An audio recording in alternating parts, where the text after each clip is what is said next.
ಚನ್ನಪಟ್ಟಣದ ದಶವಾರದಲ್ಲಿ ನಾಳೆ ಅಂತ್ಯಕ್ರಿಯೆ. ತಾಯಿ ಸಮಾಧಿ ಪಕ್ಕದಲ್ಲೇ ಈ ಅಂತ್ಯಕ್ರಿಯೆ ನೆರವೇರುತ್ತೆ ಅಂತಕ್ಕಂಥ ಮಾಹಿತಿ ಬರ್ತಾ ಇದೆ. 10ನೇ ವಯಸ್ಸಿನವರೆಗೆ ಇದೇ ಗ್ರಾಮದಲ್ಲಿ ಬಾಲ್ಯವನ್ನು ಕಳೆದಿದ್ದರು ಬಿ ಸರೋಜಾದೇವಿ. ಆಗಾಗ ದಶವಾರ ಗ್ರಾಮಕ್ಕೆ ತೆರಳುತ್ತಾ ಇದ್ರಂತೆ, ಹೋಗಿ ಬರ್ತಾ ಇದ್ರು, ಊರು ನೋಡ್ಕೊಂಡು ಬರ್ತಾ ಇದ್ರು. ಈಗ ಸರೋಜಾದೇವಿ ಒಡನಾಟವನ್ನು ನೆನೆದು ಕಣ್ಣೀರಿಟ್ಟಿದ್ದಾರೆ ಗ್ರಾಮಸ್ಥರು. ಚನ್ನಪಟ್ಟಣದ ದಶವಾರದಲ್ಲಿ ನಾಳೆ ಅವರ ಅಂತ್ಯಕ್ರಿಯೆ ನೆರವೇರುತ್ತೆ. ಅವರ ತಾಯಿ ಸಮಾಧಿಯ ಪಕ್ಕದಲ್ಲೇ, ನಾನು ಆಗಲೇ ಹೇಳ್ತಾ ಇದ್ದೆ, ಇವ್ರದ್ದು ಆಸೆನೂ ಅದೇ ಇತ್ತಂತೆ, ಕೊನೆ ಆಸೆ, ನನ್ನನ್ನು ನಮ್ಮ ತಾಯಿ ಪಕ್ಕದಲ್ಲೇ ಮಲಗಿಸ್ಬೇಕು ಅಂತಂದ್ಬಿಟ್ಟು. ಆಮೇಲೆ ಅವರು ಊರಿನ ನಂಟನ್ನು ಬಿಟ್ಕೊಂಡಿರಲಿಲ್ಲ. ಅವ್ರು ಹೆಚ್ಚು ಕಡಿಮೆ 10ನೇ ವಯಸ್ಸು ತನಕ ಈ ಊರಲ್ಲೇ ಇದ್ದರು. ಅದು ಅವ್ರ ತಾಯಿ ಊರು. ಬಹುಭಾಷಾ ನಟಿ ಹಾಗೂ ಪದ್ಮಶ್ರೀ ಪುರಸ್ಕೃತ ಬಿ ಸರೋಜಾದೇವಿಯವರು ಇಂದು ವಿಧಿವಶರಾಗಿದ್ದಾರೆ.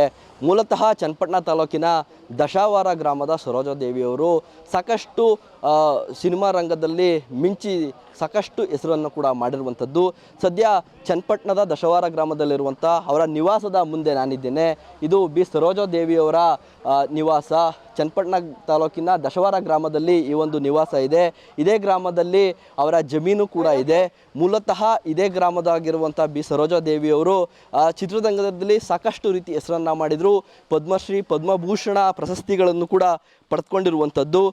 ಇದೇ ಒಂದು ಗ್ರಾಮದ ರುದ್ರಮ್ಮ ಹಾಗೂ ಭೈರಪ್ಪ ದಂಪತಿಯ ಪುತ್ರಿಯಾಗಿದ್ದಂಥ ಸರೋಜಾದೇವಿಯವರಿಗೆ ಇಬ್ಬರು ಹಿರಿಯ ಸಹೋದರಿಯರು ಕೂಡ ಇದ್ದಾರೆ. ಸಿದ್ಧಲಿಂಗಮ್ಮ ಮತ್ತು ಕಮಲಮ್ಮ ಎಂಬ ಇಬ್ಬರು ಹಿರಿಯ ಸಹೋದರಿಯರು ಕೂಡ ಅವರಿಗೆ ಇದ್ದರು. ಸುಮಾರು 10 ವರ್ಷಗಳ ಕಾಲ 10ನೇ ವಯಸ್ಸಿನ ತನಕನೂ ಕೂಡ ಸರೋಜಾದೇವಿಯವರು ಇದೇ ಗ್ರಾಮದಲ್ಲಿದ್ದರು. ಅವರ ತಂದೆ ಮುಖ್ಯ ಪೇದೆಯಾಗಿ ಬೆಂಗಳೂರಿನಲ್ಲಿ ಕೆಲಸ ಮಾಡ್ತಿರ್ತಾರೆ. ಬಳಿಕ ಇವರು ಕೂಡ ತಂದೆಯ ಜೊತೆ ಬೆಂಗಳೂರಿಗೆ ಹೋಗಿ ಸೇರಿಕೊಂಡ್ರು. ಅಲ್ಲಿ ನಾಟಕದ ಕಂಪ್ನಿಯಲ್ಲಿ ಕೆಲಸ ಮಾಡ್ತಾ ಬಳಿಕ ಅವರು ಚಿತ್ರರಂಗಕ್ಕೆ ಪ್ರವೇಶವನ್ನು ಪಡೆದರು. ಈ ಒಂದು ಗ್ರಾಮದಲ್ಲಿ ಅವರ ಸಾಕಷ್ಟು ರೀತಿಯ ನೆನಪುಗಳು ಕೂಡ ಇದೆ. ಸುಮಾರು ಅವರ ಬಾಲ್ಯವನ್ನು ಇದೇ ಗ್ರಾಮದಲ್ಲಿ ಕಳೆದಿದ್ರು. ಹಾಗಾಗಿ ಈ ಒಂದು ಗ್ರಾಮಕ್ಕೆ ಆಗಾಗ ಬಂದು ಹೋಗುವಂಥ ಒಂದು ಕೆಲಸವನ್ನು ಮಾಡ್ತಿದ್ರು.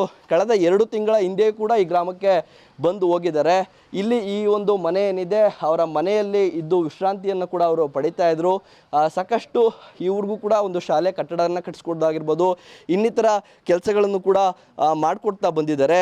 ಸದ್ಯ ಅವರ ಗ್ರಾಮಸ್ಥರು ಹಾಗೂ ಕುಟುಂಬಸ್ಥರು ಇದ್ದಾರೆ, ಅವ್ರನ್ನೂ ಕೂಡ ಮಾತನಾಡಿಸುವಂಥ ಕೆಲಸವನ್ನು ಮಾಡ್ತೀನಿ. ಸರ್, ಬಿ ಸರೋಜಾದೇವಿಯವರು ನಿಧನರಾಗಿದ್ದಾರೆ, ಏನು ಹೇಳ್ತೀರಿ ಸರ್? ತುಂಬ ನೋವುಂಟಾಗಿದೆ ನಮಗೆ. ಅದನ್ನು ಏನು ಮಾತಾಡೋಕ್ಕೆ ಆಗ್ತಾ ಇಲ್ಲ.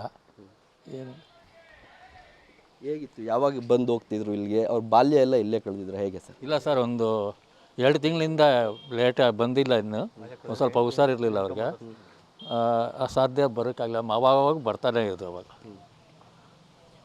ಇಲ್ಲಿ ಯಾವಾಗೆಲ್ಲ ಬಂದಾಗ ಉಳ್ಕೊಳ್ತಿದ್ರು? ಏನು ಇಲ್ಲಿ ಅವರ ನೆನಪುಗಳು ಏನಿದೆ ಸರ್ ಈ ಗ್ರಾಮದಲ್ಲಿ? ಗ್ರಾಮದಲ್ಲಿ ಗ್ರಾಮಸ್ಥರೆಲ್ಲ ತುಂಬ ಚೆನ್ನಾಗಿ ಪರಿಚಯ, ಮಾತಾಡ್ತಿದ್ರು. ವಯಸ್ಸಾದವರು ಎಲ್ಲರೂ ಬಂದು ಮಾತಾಡ್ಸೋರು. ಇಲ್ಲಿ ಬಂದು 1 ದಿವಸ 2 ದಿವಸ ಇರೋರು. ಸೊ ಪುನಃ ಬೆಂಗಳೂರಿಗೆ ಹೋಗ್ತಿದ್ರು.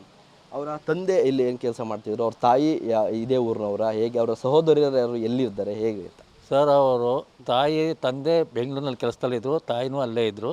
ಇವರು 8 ವರ್ಷದ ಮಗು ಇಲ್ಲೇ ಓದ್ಕೊಂಡು ಇತ್ತು. ಅಲ್ಲಿ ಕರ್ಕೊಗ್ಬಿಟ್ಟು ಅಲ್ಲಿ ಮುಂದರ್ದಿದ್ದು, ಅಲ್ಲಿಂದ ಸಿನಿಮಾ ರಂಗಕ್ಕೆ ಇದಾಗಿದೆ. ಅವರ ಅಕ್ಕಂದಿರು ಕಮಲಮ್ಮ ಅಂತ ದೊಡ್ಡವರು, 2ನೇವರು ಸಿದ್ಧಲಿಂಗಮ್ಮ ಅಂತ, 3ನೇವರು ಇವರು. ಇವರೇ ಕೊನೆ ಮಗಳು ಇವರೇ. ಮೂರಿಗೂ ಕೂಡ ಇದೇ ಗ್ರಾಮದಲ್ಲಿ ಇದ್ದ ಅವರು 3 ಕೂಡ ಬೆಂಗಳೂರಿಗೆ ಒಟ್ಟಿಗೆ ಹೋಗಿದ್ರೆ, ಹೇಗೆ ಅಂತ? 3 ಅವರು ಬೆಂಗಳೂರಿಗೆ ಒಟ್ಟಿಗೆ ಹೋಗಿದ್ದು, ತಾಯಿ ಜೊತೆಲಿ ತಂದೆ ಜೊತೆಲಿ ಒಟ್ಟಿಗೆ ಹೋಗಿದ್ದು. ದಶಾವರ ಅಂತ ಅವರ ತಾಯಿಯ ಊರು. ಅಲ್ಲಿ ಜನ ಮಾತನಾಡ್ತಾ ಇದ್ದನ್ನು ತಾವು ಕೇಳಿಸ್ಕೊತಾ ಇದ್ರಿ.